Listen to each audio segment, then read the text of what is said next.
નમસ્તે વિદ્યાર્થી મિત્રો, મેથ્સ બાય તેજસ સર ચેનલની અંદર આપ સૌનું સ્વાગત છે. મારું નામ તેજસ પટેલ છે. મારી educational qualification MSc BEd mathematics છે. સાથે સાથે મેં post graduation in applied statistic કરેલું છે.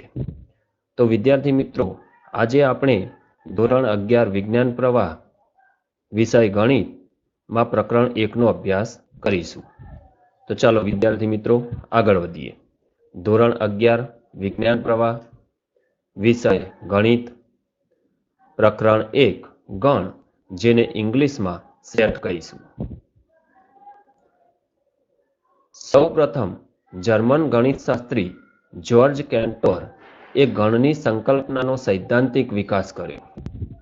ગણ એટલે શું? તો ગણ એ અવ્યાખ્યાયિત પદ છે, એટલે કે ગણની કોઈ ચોક્કસ વ્યાખ્યા આપી શકાય નહીં. તેમ છતાં પણ સુવ્યાખ્યાયિત વસ્તુઓનો સમૂહ એટલે ગણ. જો ગણને આપણે વ્યાખ્યાયિત કરવો હોય તો સુવ્યાખ્યાયિત વસ્તુઓના સમૂહ તરીકે વ્યાખ્યાયિત કરી શકીએ છીએ. જેમ કે ભારતની નદીઓનો સમૂહ. ભારતની નદીઓનો સમૂહ એ સુવ્યાખ્યાયિત વસ્તુઓનો સમૂહ છે, માટે ભારતની નદીઓનો સમૂહ છે તેને ગણ કહી શકાય. તેવી જ રીતે 10 થી નાની અયુગ્મ પ્રાકૃતિક સંખ્યાઓનો સમૂહ. તો 10 થી નાની અયુગ્મ પ્રાકૃતિક સંખ્યાઓનો સમૂહ એ સુવ્યાખ્યાયિત વસ્તુઓનો સમૂહ છે, માટે આ સમૂહને ગણ કહી શકાય.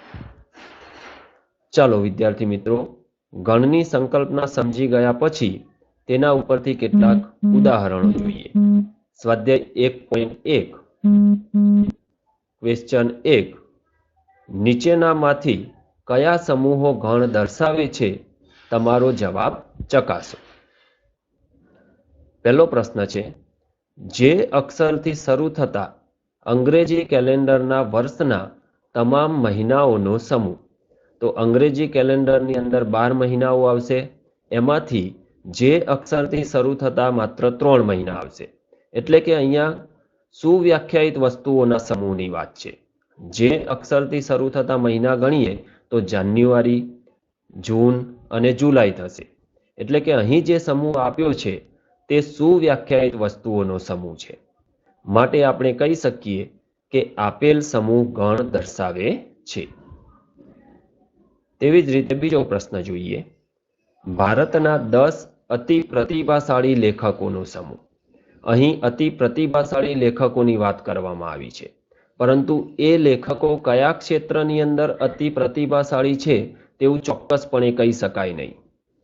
પ્રતિભાશાળી લેખકો છે એ જુદા જુદા ક્ષેત્રોમાં હોઈ શકે, જેમ કે નવલકથા લખનાર પ્રતિભાશાળી લેખકો, વાર્તા લખનાર પ્રતિભાશાળી લેખકો, નિબંધ લખનાર પ્રતિભાશાળી લેખકો. એટલે અહીં આપણને જે સમૂહ આપ્યો છે તે સુવ્યાખ્યાયિત વસ્તુઓનો સમૂહ નથી.